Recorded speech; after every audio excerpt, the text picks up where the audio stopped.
Hey everybody, this is Sam and Raphael, and today we sat down with the mayor of Butchertown himself, Andy Blieden, who's played a huge role in the revitalization of the Butchertown neighborhood over the last 25 years, including the redevelopment of what's now the 1020 Brewing Building and the Butchertown Market. Butchertown is one of the more historic areas in the city of Louisville, and it was originally designated as the east end of Louisville back in the 1800s and early 1900s when the city was still centered around downtown and West Louisville. And that historical charm is a large piece of what makes it unique on the residential and commercial sides of the market. With the new Louisville City Stadium, the waterfront botanical gardens, 1020 Brewing, and a myriad of local bars, restaurants, shops, and restored housing, Butchertown is booming, and we've got the inside scoop on what's coming next. This is your monthly neighborhood update with Sam Heine and Rafael Collazo. Folks, welcome back to another episode of Street Talk. We are down in the heart of Butchertown today with the unofficial mayor of Butchertown himself, Andy Blieden. Wildly unofficial. Wildly unofficial, yet official. Some call him the president, some call him the mayor. The Baron. Prime Minister. The Baron of Butchertown. Yeah, depending on who you're talking to. He's had his hands all over Butchertown since the late 90s and played a major role in revitalizing the area since then to what it is today, and we're excited to have a conversation with him and catch up. Thanks. How you I'm doing? Thrilled to be here. Good. I feel like we're on NPR. I know. It's A little bit. It's kind of cool. It's very official. Uh-huh. So you bought what is now the Butchertown Market building back in the late 90s. Mm-hmm. Major catalyst in propelling this neighborhood forward to what it is today. So I guess maybe a natural question to start with is what compelled you to go with Butchertown back at that point? Was it the building, that opportunity specifically, or something you saw? I got to tell you, everything comes down to opportunity. Everything is opportunity. So that was a building that had not been on the market for 45 years. And, a lot of these buildings in Butchertown are long hold buildings that haven't been available or on the market. So one thing I've learned in real estate, I think, is it's all opportunity driven. You can't buy a building that's not for sale. And I don't have the money to buy a building that's not for sale. Yeah. You know what I mean? Mm-hmm. So everything's opportunity. So this is I'm maybe the fifth owner of this building since 1880. It was the National Leather and Tanning Company, and then it was the Magic Flake Soap Factory, and then it was the Lambton Paint Company, and then it was Caudell Seed, and I bought it from Caudell Seed. And I did not go into the purchase saying, oh, I'm going to, change this neighborhood, or I'm going to, start a movement that other people will be interested in, jumping onto the bandwagon. I mean, there was none of those thoughts. It was a building that was on the market for a long time, and they kept kind of lowering the price. And I had a business at the time that could use it. And, everything came together where I used to work for a guy, and he would say, whenever you buy a piece of real estate, you're high bidder for the day. So, I was high bidder for the day, and I got it. And one of the things that I thought about was to rebuild the building would cost maybe 20 times what I was buying it for, with the quality of the brick and, the first growth timbers. And so it was really a beautifully built building that had great bones. I bought it from Caudell Seed, and the fifth time I was there, I came into this area of about 1,000 square feet, and they had maybe 15 offices. So it was like a sweatshop, right? And so there was a guy there, and I hear this psst, psst, and I'm like, me? And he's like, yeah, come in here. And so he was in an office that had a furnace in it, like the HVAC furnace. And he said, is there anybody in your organization you don't like? And I said, yeah. And he said, put him in this office. Right? Mm-hmm. And then I left, and I thought, I wonder if that guy knows they hate him.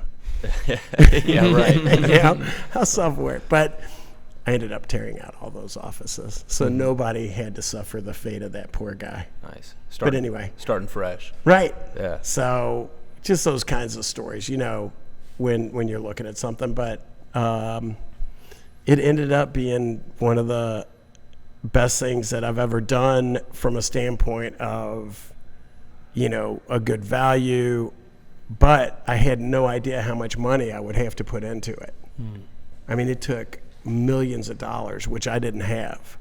And so I always say, I'm glad I didn't know then what I know now, because I probably would have thought it was impossible to do it. And then that would have changed a lot of trajectories of a lot of businesses that have located here. Yeah, that butterfly effect in that way. So, and just offline, we were talking a little bit about the first mover, not necessarily first mover advantage, but the act of being the first mover is often taking a big risk that at the time may not seem. I mean, it may seem like a big risk, and maybe you don't really understand all the different verticals that you can explore on that side. But obviously, your willingness to do that has been a big catalyst for the area, and obviously, for those of you guys who are listening and haven't necessarily been, because we have people who are tuning in from not just Louisville but other parts of the country as well.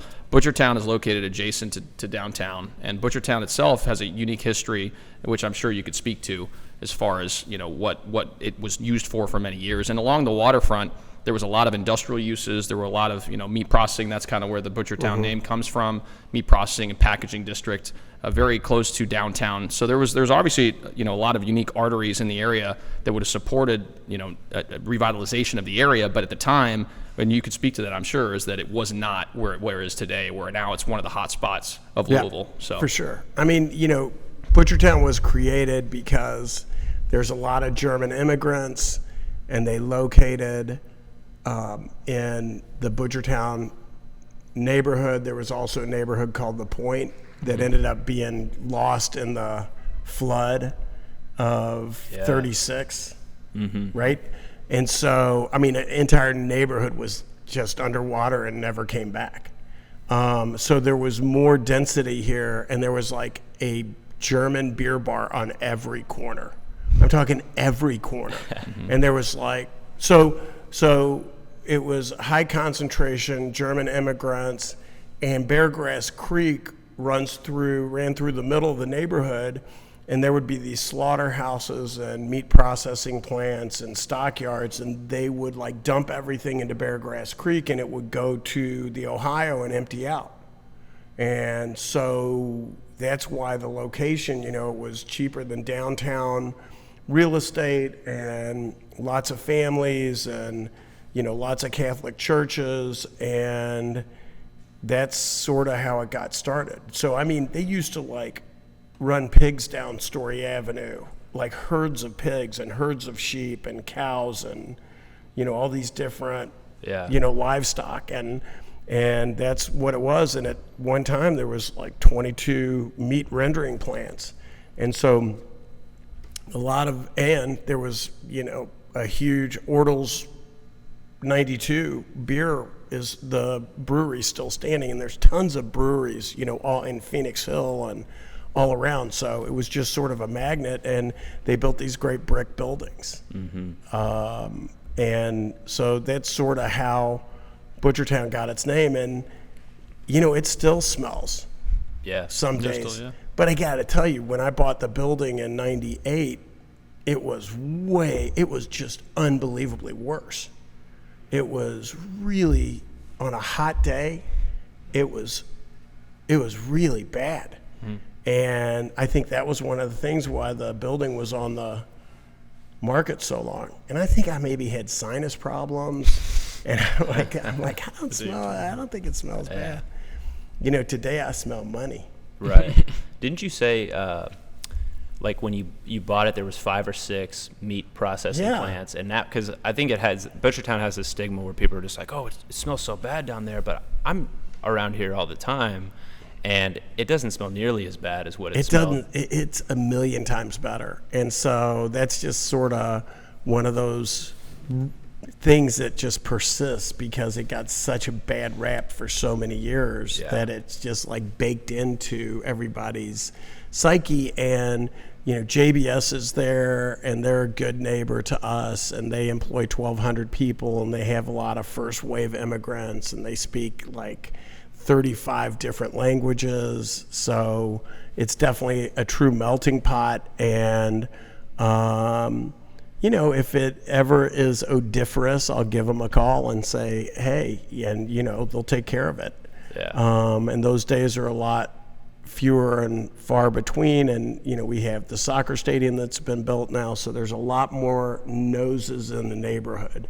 Mm-hmm. So, and I think, JBS still has a place in the neighborhood for sure. And they're, like I said, they employ a lot of people and they're good neighbors and we get along great with them and they do a lot of things for the neighborhood. But there's some people that, want them to move and hate them. Yeah. So, but there was, when I bought the building, like 4 weeks after I bought the building, my wife at the time, I was taking a shower and she came up with the Courier Journal and she said, oh, I did not realize that Stockyards is being sold to Home of the Innocents. I apologize because I didn't think you knew what you were doing. And I said, Stockyards is being sold to who? And she goes, oh, you're an idiot. You didn't know. And then she threw the paper in the shower. Yeah. Because she was a little miffed. Yeah. Because I didn't know. I mean, but it was like a huge development. Yeah. And Home of the Innocents is an amazing neighbor and a great, a great hospital and great for the kids and has, their mission is amazing. Yeah. And so they took the Stockyards, got rid of all that, and Melwood, Fisher was there. There were just tons of places that are no longer there. So it's definitely a neighborhood that is undergoing a transformation. And then, of course, with Gil Holland and Nulu, I mean, Nulu's on fire. Yeah. Mm-hmm. And has been, a lot of exciting things are going on there, like Rabbit Hole and, a lot of the new hotels, and there's just tons of stuff. It's just a cool place to be right now. Absolutely. And the cool thing about kind of the history of both Nulu and Butchertown is because they were kind of industrial in nature, the zonings in those areas support a variety of different uses. So, if you get it here in Louisville, it's an easy one zoning, allows you to do a variety of different things. You can pretty much do whatever you want. So the fact that you had this catalyst that then spread out, it allows for new developers to come in and say, oh, well, now we can do something really cool in this area because the zoning supports that revitalization effort. So Kind of. Yeah. I mean, not all the zoning is good. No, sure. I guess. But for the majority, it's way easier to downzone than to upzone. Sure. Right? So it's easier to do commercial developments if you're starting industrial. But it's still tough to navigate the rezoning. And you have to do it, and, nothing's really easy. No, and I hope I didn't come off. No. I hope I didn't come off as it was easy, but it was something that I think obviously you can. No, I you can just speak did a to. rezoning, and I'm like, that was not easy. Yeah, it took you a long time. I'm Right, sure. and a lot of money. Absolutely. Other than that, it was smooth as could be. I'm sure. Smooth as silk. So one of the things I'm kind of curious about is we obviously referenced Butchertown, market. So could you kind of describe what you have done with Butchertown market and some of the evolution of I guess the different businesses that are operating within the space? Yeah, so we bought the Butchertown market, and we were using it as a manufacturing facility initially, and that didn't work out. So I had found some tenants to lease space in there, and so I had like maybe 4 tenants, and this was super early in my career, and we had a visit from the fire marshal, and he inspected the property, and 5% of the building was not sprinkled, and if 5% is not sprinkled, it counts as 0% sprinkled. Wow. And nobody was in the area that wasn't sprinkled. I, had sprinklers wherever there was people, and it was up to date and working and stuff, but I didn't know. And so he said, and we didn't have the correct fire alarms, and we didn't have the staircases were too narrow for ingress and egress. And so he's like, I'm going to shut you down in 60 days. You have 60 days to cure these problems. And I was like, and he left, and I was like, well, this is a bad day. Yeah. Mr. Fire Marshal. And, we want to be safe and comply. I was just flying by the seat of my pants, trying to get some cash flow. And so I went to the bank and I said, hey, this is what I need to do. And the cash flow that was coming in allowed me to borrow like $500,000. And then I took that money and got a guy by the name of John Grieshaber, who had a construction company, and he got me legal. And the city was like, okay, we see that you're doing this, so we're going to give you an extra 60 days. But it's not good to ask for forgiveness instead of permission. But that was my strategy at the time because I didn't have the money. And I haven't done it again.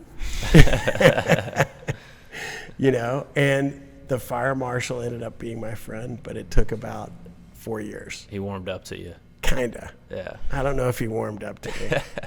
But he realized we really wanted to do stuff right. So, and I didn't know all the rules. So one of the lessons there was surround yourself with people who know what they're doing. And, because you don't want to step on a rake and have it whap you in the face. No. I'd imagine the learning curve was pretty hefty on that one. Building that big, that historic, bringing it up to code to the modern era. I definitely didn't overthink the project. Yeah. Definitely didn't. Right? Yeah. Yeah. I mean, but I had worked with, my dad was in real estate, my brother's in real estate. The guy I worked for put me in charge of real estate, so I had a background. It was just a new area for me. And I think, my dad being in real estate heavily impacted me about sort of knowing the language, and knowing what to do. But yeah, he was always a guy, I went to for advice, and we couldn't work together. My brother worked with him. I couldn't work with him. I think we were too much alike. He was like, hey, you want to come join the family business? And I said, are you going to tell me what to do? And he's like, yeah, I own the company. I'm like, nah, I don't want you telling me what to do. He's like, good, you drive me crazy. And your mom made me ask because I asked your brother. I'm like, you didn't have to tell me that part. So I went to my dad when I was looking at the Butchertown Market building when it was called El Cid. And I said, hey, I found this building. And he goes, oh, cool. Tell me about it. And I said, well, it's 85,000 square feet. And he said, how many parking spots? And I said, 8 parking spots. He's like, wow, 8 parking spots. And he said, how are the windows? I said, it has like 300 windows and they all need to be replaced. And he's like, okay. He's like, how is the heat and air? I said, it doesn't have any heat and air except for that one guy's office. And he said, anything else? And I said, it's across the street from a pig slaughterhouse. And he goes, have you already bought it? And I said, yeah. And he goes, I love it. I love it. He was like, that's awesome. I said, Pop, what would you have said if I told you I hadn't bought it yet? He's like, moot point. Yeah. Water under the bridge. Yeah, right. He's like, we got to play the hand that's dealt us. Yeah. And he was a huge help. That's amazing. He was a huge help. Well, and the optimism, because obviously once you've already, committed to buying the building, you go into problem-solving mode. That's amazing, the mentality that your dad had regarding that. Oh, and obviously great. you did as Mr. well. Positive. Mr. Positive. He was the Energizer Bunny. Yeah. You could push him over and he'd keep going. That's amazing. And outside the Butchertown Market building, you've had your hands in all sorts of projects around around Butchertown. Currently have your hands in projects. So you could speak to this particularly well. When you initially got involved in the neighborhood, I'm sure, different kind of place than it is now with Louisville FC up the road. We're sitting at 1020 right now, big time success in the form of a brewery. What are like some main before and after shots of what Butchertown was like then, whenever you first got into the neighborhood versus now, outside of the slaughterhouse pieces? It was rough. I mean, it was rough. It was a great location. There was like sort of, if you're a Louisvillian, you had kind of a natural affinity for Butchertown. It's just, it kind of had some positive cachet, you know? But it was a mess. I mean, it was a mess. And for example, I bought a building where Decade is now, but it was the Butchertown Grocery, and before that, it was the Blind Pig. Yeah. And the facade had fallen off the building in the flood, and they had put like aluminum siding, like plastic roofing material, the see-through plastic roofing material, and some aluminum siding, and that was the front of the building.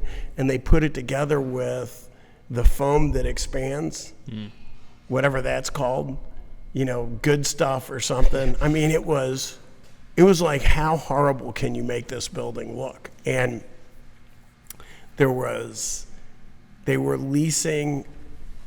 They had 6 apartments in it, and the guy was leasing apartments for $65 a month. And this is like 2002. And I was trying to acquire real estate in the area, especially the troubled real estate. And there was a guy that was raising pit bulls, so you like couldn't walk in front of the building, and there was a secret grow room for weed, which apparently is okay today, but it wasn't back then. Yeah. And then there were like tons of crack vials. And so I was talking to my mom, because I always talk to my mom about anything I do with real estate, and she's really smart. And she's like, hey, tell me about the building. And I told her, and I said, you know, I found like thousands of glass crack vials. And she was quiet, and she goes, better than a meth house. That's true. So she's like, positivity right there. You know, she's like the crack vial's half full. Yeah. You know, she's very positive. So there is that positivity, but she was looking on the bright side for me. You know, and she was right. It's better than a meth house. You do not want to buy a meth house, for sure. But anyway, that's kind of indicative of, it was a rough neighborhood. And, you know, one property at a time. And, you know, on that one, I had an appraiser come by, because I was trying to, you know, you always get an appraisal before you go to the bank and get the money, and it has to appraise for what you're buying it for. And the appraiser was a friend of mine, and he said, he looked around. This has never happened to me. He said, this property is worth $0. He said it's worth $0. And I said, okay, couple things. You're fired. Yeah. And you hurt my feelings. And I hired somebody else, and I got an appraisal that appraised out for what I was buying it for. And this guy was still my friend. He sent me a bill. His bill was worth more than what he said the building was worth. Yeah. I paid the bill, and then it became the Blind Pig, and I said, hey, come, I'll buy you lunch. And so he comes, and like, the Blind Pig was cool. It was beautiful. And we did a really good job. The restaurateur did a good job, and we did a good job. And so Ed was there, and we were having lunch, and he looks around, and he says, wow, I can't believe it. And I said, I just wanted to tell you that you were right. It was worth nothing.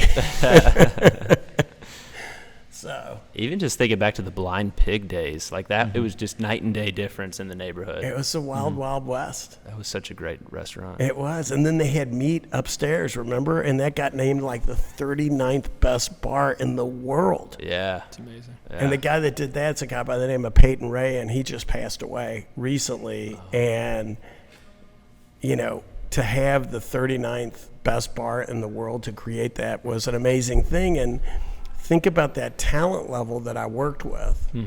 To have somebody like that, you know, may he rest in peace. He was a good guy. I was sad to hear the news, but he created an amazing space. Yeah. And so, you know, that's one of the things about what I try to accomplish is working with like all-stars, working with, the secret to my success is look at my tenants. And we got great tenants that we work with. That's the key. Yeah. And for those of you guys listening, you do have a reputation where you do invest in the tenants that you ultimately place in these different places as well. So it is a partnership, and you do value the partnership that you have with all the tenants in your spaces. So yeah, I don't think it's necessarily the best business model, like from an ROI or, some sort of ratio that you need. It's not necessarily the smartest way to spend money, but it's my company. I'll do what I want. Yeah, it's done well for you so far. Yeah, no, it's worked out. I've been lucky. Yeah. I really have. It's, it's a lot of luck. I mean, those guys building a $77 million soccer stadium, you can't put that in your business plan. No. And it's crazy. That's amazing. So kind of on that secondary note, that stadium opened up the last several years. Obviously, there's still a lot of movement happening in the Butchertown area. I guess, what are you seeing, or what do you think is going to happen over the next several years on the commercial front and residential front in this area, and really the connecting between Nulu and Butchertown and going forward? I'm very bullish. Like, I think it's going to explode. I think it's going to boom. I think it's going to be wild. That's a great point. Yeah, I think it's going to be wild. I think we've been planting seeds, in the neighborhood. There were people that came before me that started historic preservation. Jim Segrist is a name from the past, and, they made it a historic district. I don't like tearing stuff down. I like saving stuff if it's salvageable. Sometimes it's not. I get preservation. I understand it. I value it. I think it's good business. It sucks up a lot of money up front, a lot of capital, so you gotta, be able to hang. But it's also the fabric of the neighborhood, and it's one of the things that makes us unique. So there were people that came before me that said we ought to save these. So that was critical, right? And then that set it up for us to come in and do, start developing. And we're seeing more and more people wanting to locate here and less available space or opportunity. So I'm like wildly bullish. I think it's going to be amazing. So you're bullish on the future of Butchertown. It's obviously had a wild ride up to this point since you've gotten involved. And Louisville has an interesting dynamic right now with downtown not being quite as hot as the momentum going on in Nulu and Butchertown. Do you sort of see a shift in momentum away from, definitely right now, but away from downtown? Do you think it'll settle more into these parts? And what do you think about this downtown business? I think it's tough. I think that there's definitely been a dynamic shift. When the Breonna Taylor stuff went down, and COVID, there's been, like a 1-2 knockout punch, and we had such great momentum that we had been building for so long, and then, all of a sudden the rug gets pulled out from under you, and, pressure needed to be released and problems needed to be addressed. But what we saw was, this shift from downtown. A number of people came to us and said, we want to be close, but not there. And I think the issues with downtown are being addressed, and they need to be addressed, and it needs to come back, and it will come back. So there's enough success to go around for everybody. And, we see a lot of positive things happening in the neighborhood, and it'll spill over and join. And, we're getting energy from Nulu right now. And we're getting energy from the stadium, and we're getting energy from downtown. There's just going to be a lot more development in the next 5 years in Butchertown and probably Nulu. And it's kind of maybe for the foreseeable future the place to be. And you always want to build a neighborhood that has some legs, that sort of, if people say, and there are a lot of great places in Louisville that have the DNA of Louisville, but if you want to say, okay, you're here for a day, where do I go? to get a taste of Louisville and see what it's like. And we're still not even close to reaching our potential of what we can be. Yeah. And, you know, there's a lot of good developers in New Lou and Butchertown, and that's really important. And it's not homogenous. You know, if you look around, we haven't got any national chains, which is like, I think, sort of keeps us true to being a Louisvillian and true to our DNA, because, you know, the pressures of the market want to come in and max out every opportunity. So there'll be people scooping in trying to do stuff, and we kind of have New Lou and Butchertown, you know, sewn up right now, so that they can't necessarily do sort of bad development, I think. So, you know, accidentally we've been smart.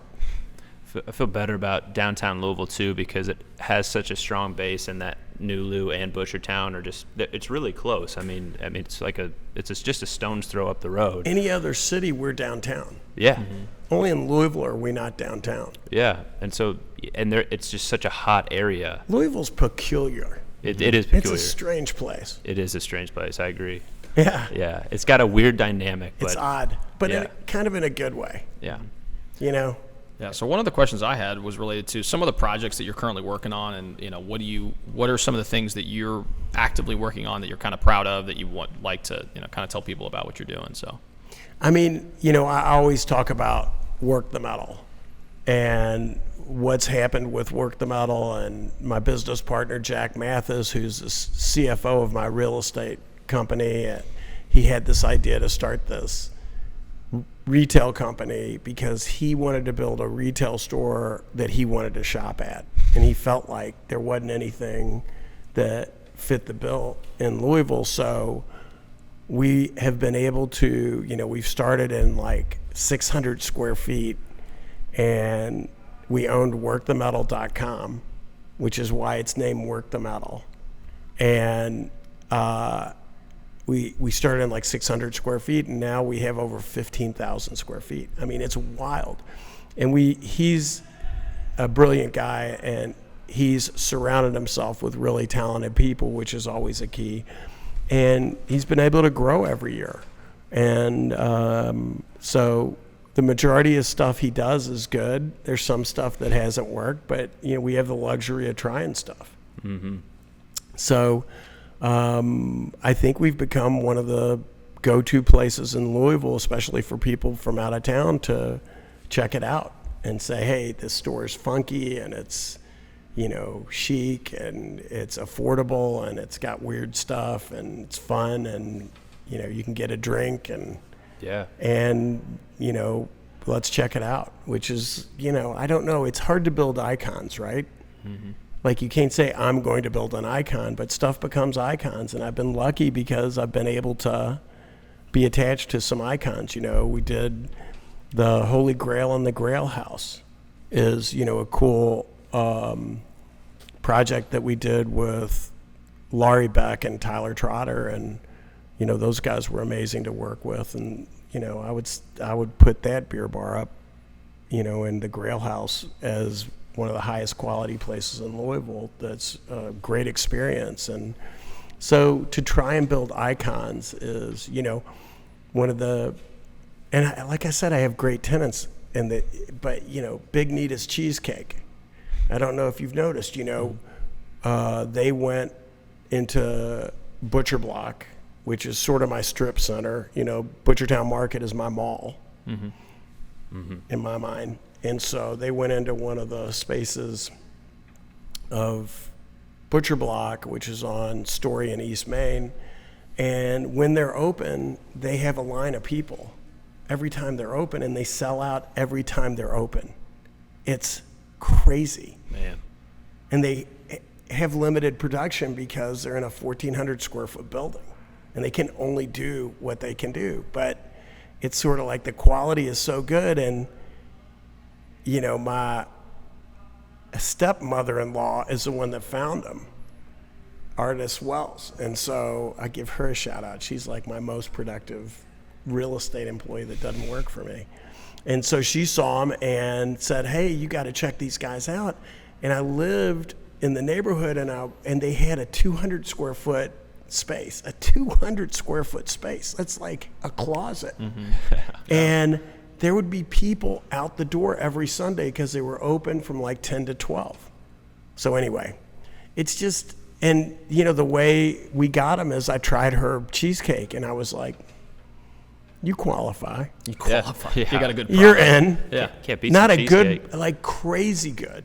Yeah. Like crazy creative in her product offerings. I mean, so she's a fun person to work with. Yeah. Cool. Yeah. Nice. And then just this building, it took me 4 years to buy this building from Mr. Dryden. And I think it was his daughter came in to work the metal, and she said, hey, my dad might be interested in selling his property.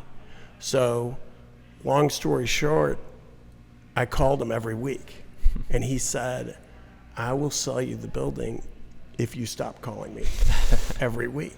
And I said, I don't think I can stop. I couldn't stop calling him. I think I have a problem. Yeah. Well, So you're anyway, persistent. Yeah, I you're called him, and then he sold me the building, and I said to my wife at the time, when I came home, she's like, how did it go? And I said, well, good news and bad news. She's like, what's the good news? I said, I got the building. She said, what's the bad news? I said, I bought a frozen meat company because he wouldn't sell the building without the business. Oh, yeah.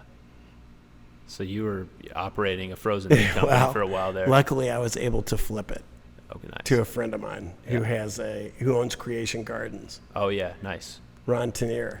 Cool. So that was lucky. And now I don't want to own a frozen meat company. I don't That's either. not my highest and best use. Yeah. No, I don't either. Meat popsicles, Yeah. which is kind of cool for Butchertown. Oh, absolutely. Maybe. I mean, you've definitely repurposed the space to one that's become, like you said, an anchor Well, for this area. Sure, so. the guys at 1020 did that. I sold them the building. Sure. And they did a great job. So, again, they had the vision, and they did a beautiful job finishing it, and they have great beer. Yeah. Oh, yeah. And it's like, when you have something like that, there's a ripple effect. There's that kind of modern building across the street. And those guys came to me, and they're like, they bought the lot at the courthouse steps, and they're like, hey, we want to build this building. We want to build a house, a spec house, and sell it. And you're sort of the expert on Butchertown. And I said, okay, what do you want to sell? What will you have to sell it for? And they said $400,000. And I said, never going to happen. There's no way that happens. Officially, it doesn't happen. You're like, don't do it. And so they did it. And then they came to me because they sold it almost immediately. And they're like, hey, we sold it for $415,000. And I said, I told you couldn't sell it for $400. That's awesome. That's good Cover stuff. your tracks. I mean, I think, like you said, there's been a lot of catalysts in the area that have supported that type of growth, and I'm just glad that you had the foresight, not necessarily even the foresight, but you're willing to take the risk to take on this project. And again, over time, there's been a lot of investment in the area, and we're just excited to see what happens over the next several me too. years. I've been super lucky. Yeah. Like really and truly, like not humble bragging. I've been super lucky. And that's the thing, and it mitigates risk. So, Yeah. Butchertown is booming, and the mayor says it's going higher in the next 5 to 10 years. So stay tuned. Stay tuned, everybody. Lot to love pump it here. up, pump it Yeah. up. Yeah. The roof. Yeah. The roof is on fire. Fire! Andy, we appreciate you coming on, man. This has been awesome. I think we've got more than enough to go with here. Yeah. My pleasure. Yeah. Thanks for having me. Thanks for coming to Butchertown. Absolutely. Yeah. We'll stay a while. Yeah. Hey, talk to everybody soon.